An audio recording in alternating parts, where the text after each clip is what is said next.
Cycle Solutions is your one-stop shop for upgrades and service. Cycle Solutions, Fort Myers, and CycleSolutions.com. Taking your bike from the street to the strip. Hi, this is Chris Waddell from Cycle Solutions. I'm going to do another segment on our 2021 Road King Special build. We've bought an entire engine and we're in the process of building a Stage 5 motor. For the time being, we're going to use the motor that's in it and go ahead and do some upgrades. So I can't leave well enough alone. So it's already got the D&D billet cat big bore on it. It has the Trask vent, and it's about to have a cam chest and a throttle body, using the Thunder Max to tune it. So this bike has literally 125 miles on it. Went ahead and pulled it apart. And you can come on around, show. Did a run out test.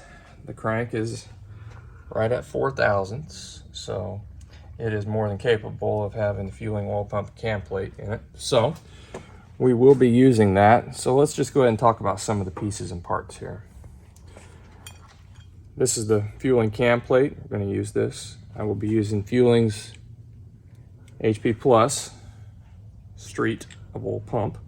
Okay, this one has the groove in the back for the O-ring to go into that seals the pump to the bearing and directs the oil straight into the pump for return. It's a pretty nice little feature. This bike has the O-ring from the factory. We stock those O-rings, so when we're doing bikes for people, we can go ahead and install it. It does make a difference. In this particular case, for this particular job, I'm going to use the 468 Zippers Redshift cam. In the past, I've used the T-Man 216. It's a phenomenal cam, but this time I want to do some real bottom end grunt, and this cam is the class leader. So things I've already done, I pulled the stock inner cam bearing out using our tools, and you can see this bearing is basically a needle, a cage, a needle, a cage, versus the Toyo style bearing, which is all needles. These are bulletproof. This is junk, so coming out. Another thing to talk about, even though this thing's been being made since 2017, here's your crank sprocket, and this one's just as sloppy as any other one. So forward and backwards is a few degrees right there, and they do shift. This is the fueling piece. You basically have to draw it on there. I can't put it on there, but it won't move at all. So we'll be using the fueling cam sprocket. Stock tensioner from Harley. This is the S&S, obviously beefier, better control. That's going in. I'm told that Zippers is in the process of making a tensioner now, so we'll be testing that in the future. This is the plastic tappet cuff that guides the lifters from Harley, and they are pretty wobbly versus the S&S billet tappet cuff, so we'll be putting that in as well. Now, I will point something out, and hopefully we can see this in the light, but these lifters have 125 miles on them, and they're already frosted, meaning the hardening on the outside is failing. 125 miles. Unbelievable.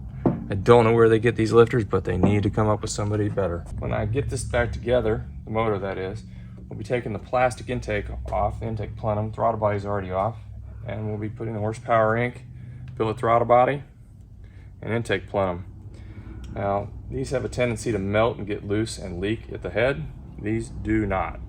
So this makes a heck of a package. You know, it's not just the amount of power it gains, but the runability, the drivability, the rideability, just the way the bike carburetes, for lack of better words, is dramatically improved with this piece right here. So we love them. We use them like crazy. Just got done doing the cam chest install, oil pump, cam plate, lifters, tappet cuffs, all the goodies in here. So just a quick shot of what we've got. This bike again had 4 thousandths run out, had frosting on the lifters. So I've got Fueling's lifters, S&S tappet cuffs, Fueling's crank sprocket, that's the S&S cam chain tensioner, the Fueling HP Plus pump behind, and plate. Something else I put in here, I got rid of the drain plug on the bottom of the crank, and I went ahead and installed one of our Dimple dry sump drain plugs. Wicked strong magnet. So we'll get the push rods in here and get her back together and tune her, run her on the dyno, and see what she has. Standing here with our 2021 Road King Special. Earlier today I did a video on the cam chest install. In this case it was the Zippers 468 Redshift, the Fueling oil pump cam plate combination, and a variety of S&S and fueling parts such as the cam sprocket, lifters, the tensioner, whatnot. So this is a really common combination of parts for us to sell. So I built a map for this, and instead of running this motorcycle and making a bunch of noise for you to hear it, I just finished. She's smoking hot. Here's the graph. Last week when we finished doing the map for just the pipe and a breather, it was 90 horse and 113 foot-pounds of torque. Today it's 107 horse and 118 foot-pounds of torque. You can see this cam just comes on about 2,500 RPM and it holds it all the way out. So it's a pretty tremendous gain in performance.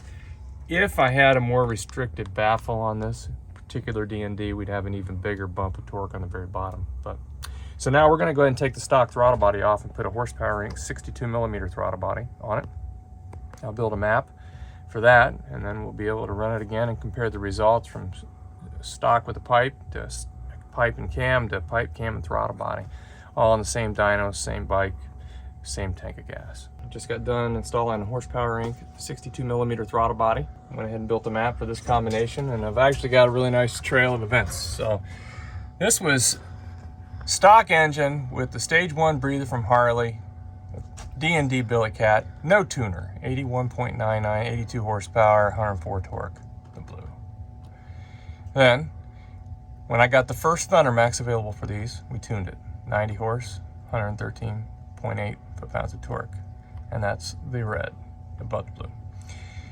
I did the cam chest, big gain in horsepower, went from 90 to 107, that's the green.